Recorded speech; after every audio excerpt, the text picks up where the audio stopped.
Welcome to another session of Business Gist. My name is Tosin Amatao. I am the managing partner of Amatao CPA, and what we've done is create this segment that we've called Business Gist to have a conversation with business owners and entrepreneurs out there, and just to really learn from them and get some strategies from what they've done in their experiences. All right, so today we've got our special guest here, Collins. All right, and Collins is a valued business leader helping individuals and family identify, build, protect, and transform wealth generationally. He helps business owners and individuals with financial concepts in transforming their companies into lean and highly productive, reliable organizations in today's evolving financial environment. Collins, how you doing? Welcome to the set. Thank you so much for inviting me. I think it's an honor to get another invitation to sit down and chat with you. Definitely, definitely. For those of you that don't know, when we were first starting this show, Collins was actually our very, very first trial case in doing this show, but now we've somewhat changed it up a little bit, so we've brought him back to the set, and we're going to ask him a few questions if you guys want to follow along with us. All right, so Collins, tell us a little bit, how did you get into what you're doing today? Well, interestingly enough, I wasn't trained. I didn't go to school to become what I am today. My training was in healthcare management. So I started my career back in 2006 as a healthcare administrator, managing a couple of practices in surgical and primary care, managing about 12,000 lives. And, by the good grace of God, I just kept growing in that field, right? In healthcare, I rose all the way to a chief operating officer, managing the entire operations of a hospital. And so how I got into what I do today is because in 2018, I met my current mentor. Interestingly enough, he came to my home and he was talking to me about all these financial concepts. And one thing that stood out was, number one, he told me, well, from everything we've discussed, it seems as if you've never heard about the word income protection. Do you know what that means? I said, absolutely not. And in the course of our conversation, then I learned about market protection. And at the end, he said, well, man, you're really broke. I'm like, what? What do you mean? He's like, well, you're broke because the assets that you have are not protected, and money is not working for you, in essence. And so through that conversation, through that engagement, I got an opportunity to learn from him, to change things around, and then I did the transition from healthcare to wealthcare. And ever since I did that transition, I haven't gone back. Wait, say that again, from healthcare to wealthcare. To wealthcare. Don't worry, I didn't miss that part. I like that, from healthcare to wealthcare. That's good. So what's been the journey like for you so far? Do you enjoy it? I mean, do you regret making that transition? Absolutely not. I think it's one of the best things that happened to me because these days, not only instant gratification you get from helping families, helping them understand how to protect themselves, how to grow up and protect wealth, and truly make it become generational. But the reward is, like something I've never seen before. So I like to say it's a double-edged sword, right? You help folks, the more folks you help, the better it gets for you as well. So it's to me, it's not working. It's just, engaging and helping families and, getting to know individuals and building relationships. So if you had the chance to go back to being W-2 versus being an entrepreneur, would you? Man, I would not go back to being W-2 for sure. Because now, we're in the process of, we're not where we want to be for sure, but we're in the process of, stop exchanging the time for money, getting back our time, the freedom, the liberty to do what you want to do, how you want to do it, when you want to do it. And those things, that level of flexibility is very rarely gotten as a W-2. So I know that you're an entrepreneur, but I want you to tell the folks out there, what kind of businesses are you involved in, or have you been involved in so far? Well, I like to describe myself as a serial entrepreneur. Nice. I started business, even though I was working for a corporation back then. I really started my own entrepreneurship trial in 2010 with my current company. And so we started by doing small contracts for the county in New York. What type of work was that? Well, we did a lot of work in healthcare. Everything has always been in healthcare. Okay. They say how your what your mind thinks is what your eye can see, right? So all I knew was healthcare. So everything I did was in healthcare. We started by supplying, medical consumables without even knowing what was going to happen a decade later with COVID. Yeah. And then we sort of pivoted from that to start doing healthcare management consulting, where we're helping practices, helping with mergers and acquisition, helping looking at their revenue cycle, how we can improve stuff. We did a lot of work also with our quality assurance, making sure that their key performance indicators were matching what was required by the state. That way they can improve their revenue. So things around that nature, core healthcare operations. And then also, at some point we decided to also, own a home care. We started, but in that process, during COVID-19, things got slow because of obvious reasons. Nurses were being directed to acute care centers. That's right. And so on and so forth. During that period, we were also lucky enough to have been in the healthcare space where we were the subject matter experts of telemedicine, telepsych, remote patient monitoring, all those things that had been lingering around healthcare during this whole healthcare shift, but it was sort of kept in the parking lot.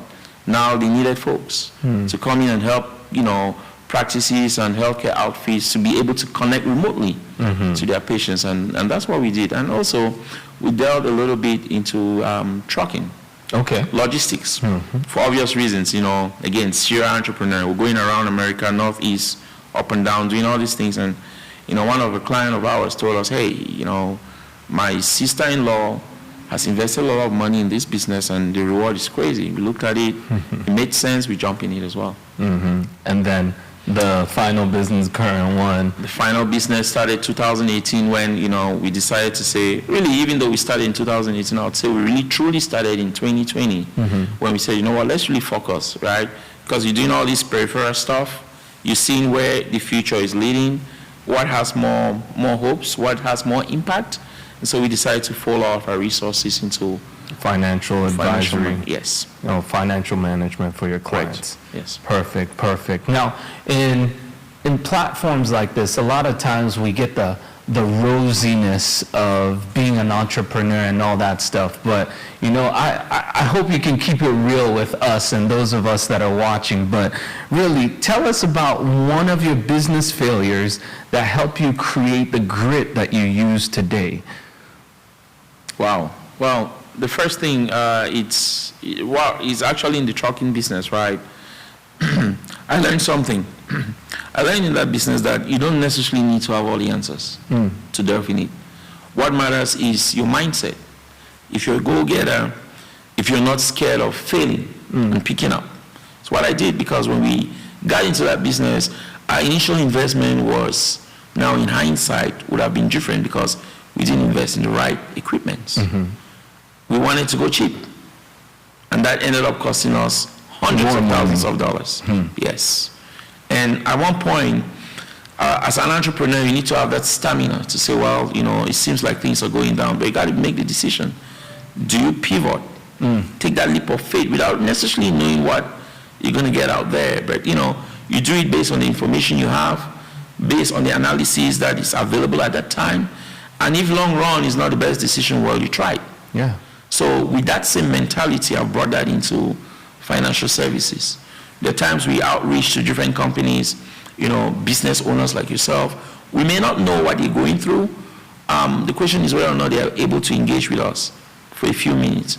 And during that initial engagement, we'll be able to see whether or not we can be of any help to them. That's very well said, because a lot of times when you're in business and so on, people just think you just hit the ground running and just money starts producing. But it's about the ups and the downs of business, and also how do you persevere, how do you re-strategize, how do you restructure, how do you pivot, like you mentioned, so that every day you're continually on that upward trajectory for your business. Or you find a new route that will keep going on that upward trajectory. So that's good.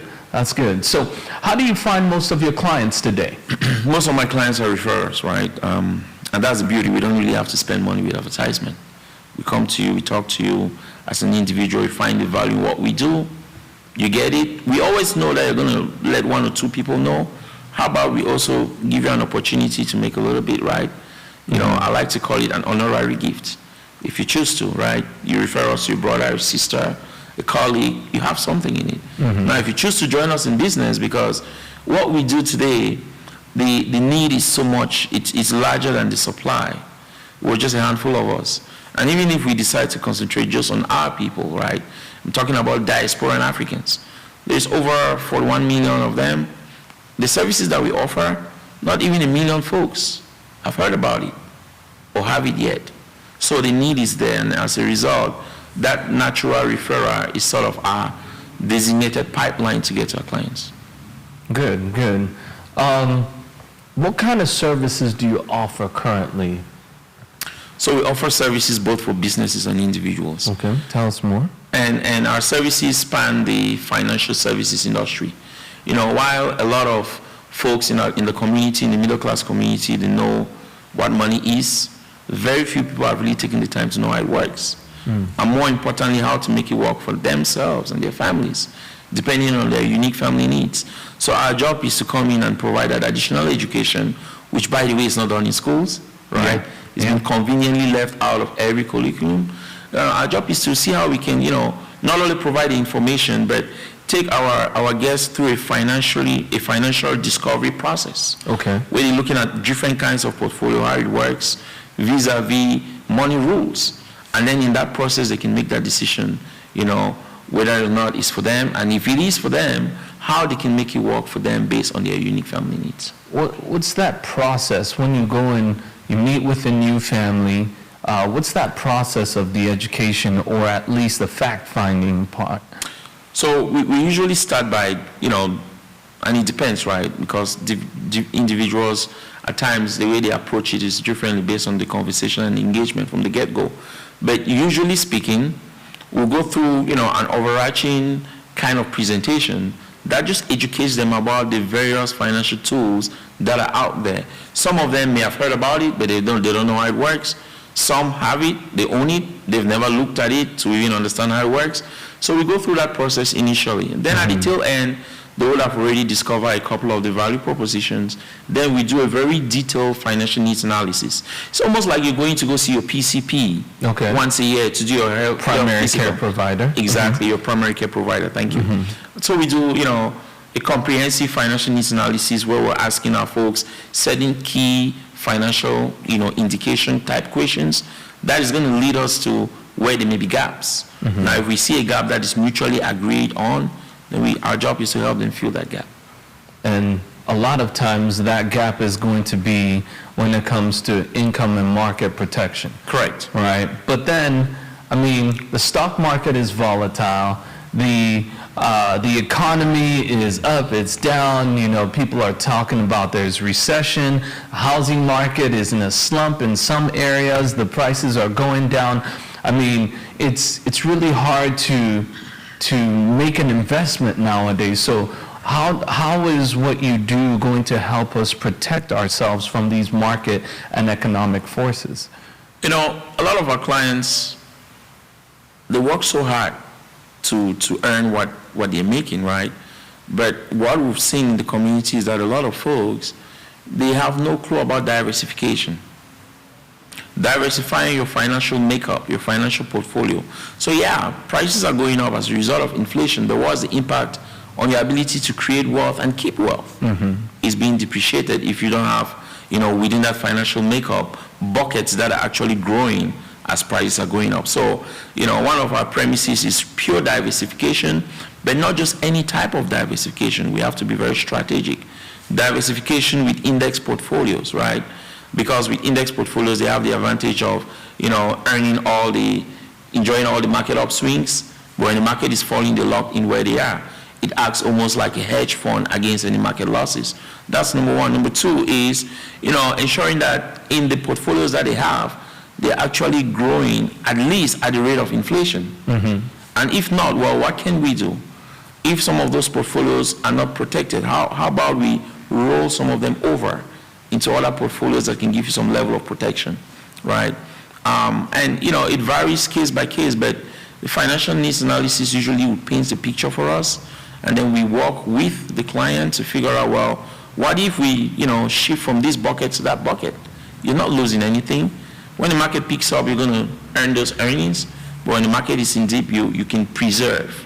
Because a lot of folks, when you ask them, what level, what phase are you in your wealth creation process? Are you in the entry phase, which is the accumulation? Now you're trying to accumulate something, or you're in the second phase, which is the build and protection, and that's where you find a lot of opportunities.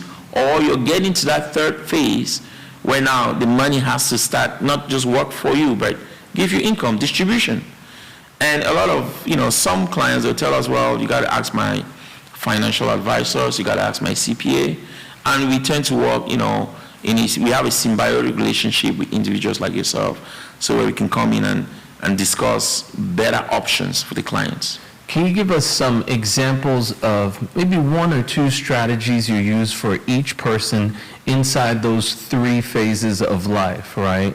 You've got the accumulation, you've got the building and protections phase, and then you've got, what I'd say maybe distribution, retirement, part of it. So can we talk about those three? Absolutely. So accumulation, most people accumulate using, financial tools or portfolios like the checking and savings and CDs, right?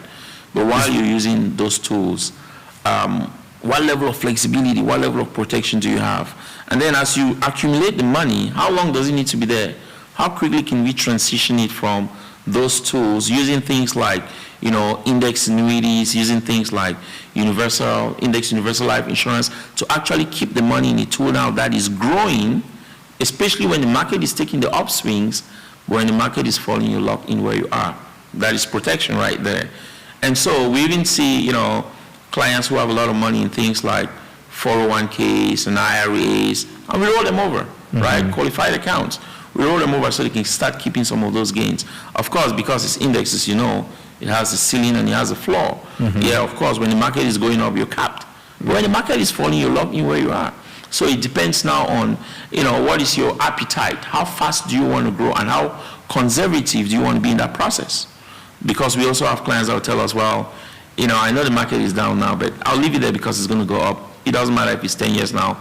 Most of my portfolios are in things that I control, and when it goes up, I can make more money. That's good and fine. But we're more interested in, most of the middle class communities, those folks that they are not every day looking at, their different stock portfolios, seeing how it's performing. They just want to grow and preserve. So we use tools, again, like index annuities and universal index life insurance products. Now, in distribution phases, most of the products that we use in the growth and protection, they're actually channels of distribution. So you have the ease of accessing the money. How about accessing the money tax-free? How about accessing the money penalty-free? How about creating a stream of income that doesn't last with you, but it goes generational? Okay. It goes to your kids, your grandkids, your great-grandkids, just like the Rockefellers. They're in the 10th generation in America today, and they're the richest family. How did they grow those things, right? They use the tools that we use. And we work also in collaboration and partnership with, top-tier, best-in-class law firms that will help, our clients with creating things like trusts, living trusts, right? And structure it differently based on their unique needs. So it's a plethora of services. No, that's good. That's good. Are there some plans that some individuals and businesses can undertake to achieve these objectives?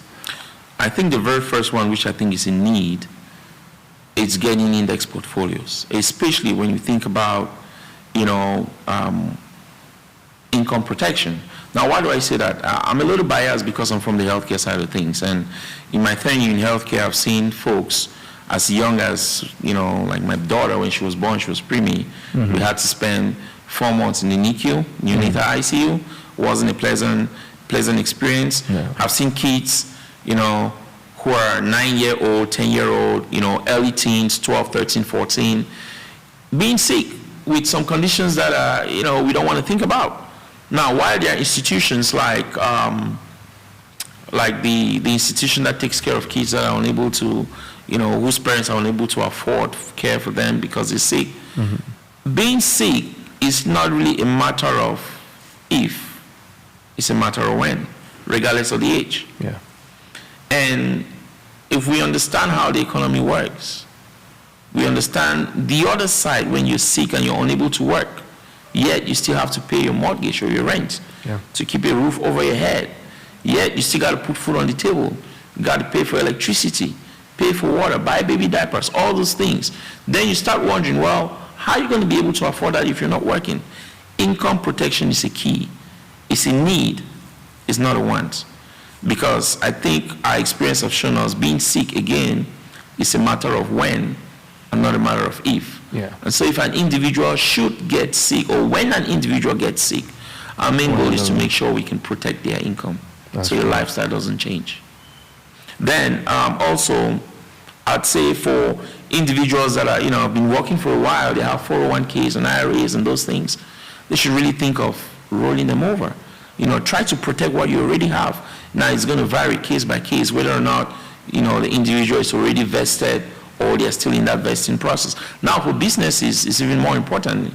In our earlier conversation before we started this segment, you were talking about employee turnover. Yes. You agree with me as a business owner that it may cost you twice or three times the cost, keeping pace with employee turnover than retention of employees, right? So we also have the opportunity to work with business owners to figure out how we can retain their key talents using different products like executive bonus plans, as well as for businesses itself, right? Most businesses, they don't even realize that the Fortune 100 companies in America, the Walt Disneys, the Starbucks, all these big companies, they have what we offer that is intended to help the company itself, to help the company grow, to help with acquisition, to help with expansion. They don't keep those monies in banks. They keep their money where banks keep their money in. And so we want to also let business owners that are part of our community know that if you own a business, you should really consider, right, getting some of these index portfolios, because not only would it help reduce, as you know, your tax liability as a business expense, but it can also help maintain some sustainability for that business long term. That's good. That's good. Now, with your current knowledge of everything you know now, today, your experiences put together as an entrepreneur, as a financial management advisor, and so on, what would you do differently if you went all the way back to the start?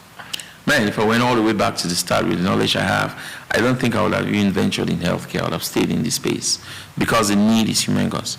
But not just the need being very big, the supply is very limited. So there is really an opportunity to impact the community. And while you're impacting the community, you're also building a lot of business for yourself. Yeah. So I would have done exactly what I do today without a doubt. In hindsight, I wish I had started this when I heard about it. Part of it was just, you let the white noise get in your mind. That blurs your vision, and so you don't see the opportunity that's out there in the community. But the point is, we need help. We need more folks like us working in partnership and collaborations with, financial experts like yourself to help our community. That's good. Yep. That's good. So as we're now wrapping up, we'd like to have a final thought, right? So is there a final thought you'd like to share with our viewers out there? Well, again, I want to first start by thanking you for the opportunity. And I would really like to say, if you're listening to us and these concepts, or the concepts about income protection, the concept about, market, protection when the market is correcting itself, you've never heard about it, please talk to your accountant, talk to your financial advisor, get to individuals like myself that are financial professionals, so that we can have that exploratory discussion with you, because, during these very difficult times, we're finding more and more our very hardworking brothers and sisters, community folks that are doing everything to take care of themselves and their families, they're falling behind. And we want to be in that process where we can assist to give them hope by showing them strategic, tools that when you implement, is going to lead you to the right place where you're trying to achieve long-term financially. That's good. I think continually educating yourself on financial matters and not just relying on the traditional thoughts about money and how money works and how you should grow money is very, very important. So like Colin said, connecting with financial advisors, financial professionals, your CPAs, and so on, and building that community that you can share knowledge with is extremely important. Agreed. Well, thank you very much, Collins. It was a wonderful time, asking you these questions and at least opening up and sharing your experience with us. To everyone that's watching, thank you all for watching with us. This is another episode of Business Gist. You take care.